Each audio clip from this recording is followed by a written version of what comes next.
ఎన్నికలకు ముందు why not 175 why not Kuppam అంటూ వైసీపీ నేతలు నానా హడావిడి చేశారు. కుప్పంలో చంద్రబాబుని ఓడిస్తామని ప్రెస్ మీట్లు పెట్టి మరీ చెప్పారు. తీరా చూస్తే సీన్ పూర్తిగా రివర్స్ అయింది. ఇప్పుడు అసలు కుప్పంలో వైసీపీని నడిపించే నాయకుడే కరువయ్యే పరిస్థితి కనిపిస్తోంది. ఒకవైపు కుప్పం కౌన్సిలర్లు పార్టీకి గుడ్ బై చెబుతుంటే అక్కడ ఆ పార్టీ ఆఫీస్కే తాళాలు పడటం చర్చనీయాంశంగా మారింది.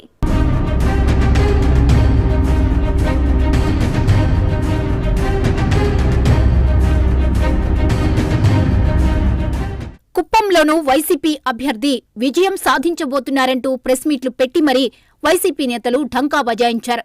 చంద్రబాబు ఓడిపోతున్నారు, కుప్పంలో తెలుగుదేశం దుకాణం బంద్ కావడం ఖాయమని వైసీపీ అధినేత జగన్మోహన్ రెడ్డి బహిరంగ సభలో పదే పదే చెప్పారు. అయితే ఎన్నికల ఫలితాలతో సీన్ రివర్స్ అయింది. వైసీపీ నేతలు ఒకటి తలిస్తే కుప్పం ప్రజలు మరొకటి తలిచారు. అసెంబ్లీ ఎన్నికల ఫలితాల్లో రాష్ట్ర వ్యాప్తంగా భారీ మెజార్టీతో కూటమి ప్రభుత్వం అధికారంలోకి వస్తే కుప్పంలో చంద్రబాబు నాయుడు మంచి మెజార్టీతో విజయం సాధించారు.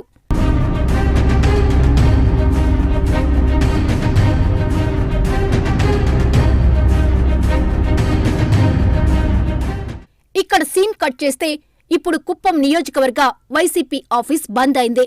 పార్టీ ఓటమి పాలవడంతో అక్కడ పార్టీ ఆఫీస్కు ప్యాకప్ చెప్పారు. దాంతో ఆ భవనంలో త్వరలో హోటల్ ఏర్పాటు కాబోతోంది.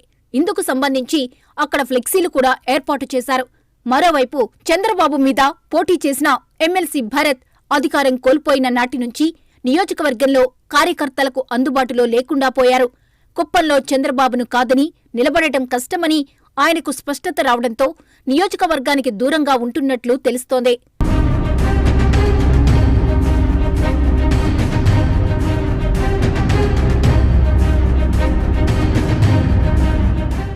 గతంలో వైసీపీ నేతల ఒత్తిడితో తెలుగుదేశం పార్టీకి వ్యతిరేకంగా మాట్లాడిన నేతలంతా ఇప్పుడు తమ తప్పును తెలుసుకుని పసుపు కండువా కప్పుకునేందుకు సిద్ధమవుతున్నారు.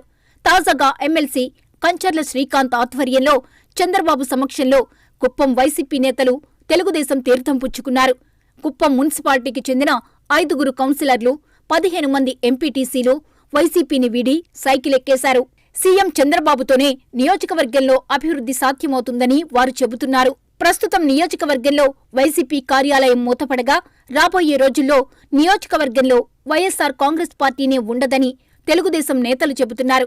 మొత్తానికి కుప్పంలో చంద్రబాబును ఓడించాలని ఫ్యాక్షన్ రాజకీయాలతో రెచ్చిపోయిన వైసీపీ అధినేత జగన్మోహన్ రెడ్డికి ప్రస్తుత పరిణామాలు బిగ్ షాక్ అనే చెప్పొచ్చు. రాబోయే కాలంలో వైఎస్ జగన్ కుప్పం నియోజకవర్గానికి రావాలంటే వైసీపీ కార్యకర్తలు ఉండని పరిస్థితి కుప్పంలో ఏర్పడటం ఖాయంగా కనిపిస్తోంది.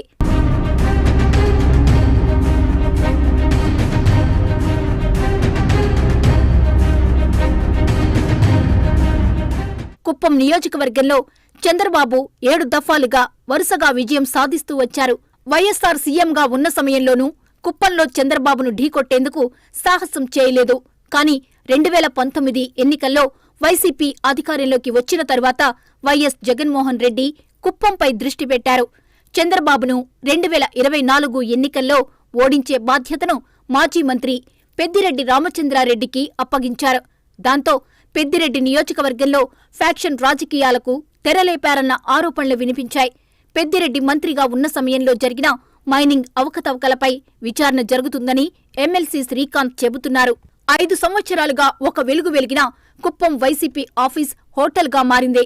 వైసీపీ ప్రజాప్రతినిధులు చంద్రబాబు సమక్షంలో టీడీపీలో చేరిన రోజే కుప్పం ఆఫీస్కు అమరావతి హోటల్ బోర్డు పడటంతో ఈ విషయం చర్చకు దారితీసింది.